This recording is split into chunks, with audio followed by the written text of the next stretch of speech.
Hey, I'm Justin for Sod Solutions, here with Speed Zone Southern Broadleaf Herbicide for turf grass.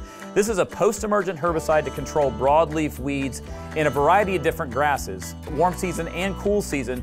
What you need to make sure though is your grass is listed, because this is not a product to use on St. Augustine or Centipede lawns.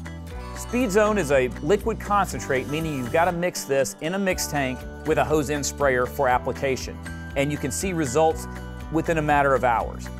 There are different application rates per turf grass, so you need to read the label carefully to understand how much to mix into your tank for application on your grass type.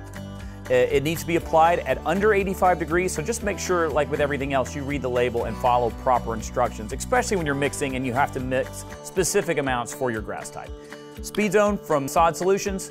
Check it out. More information at sodsolutions.com.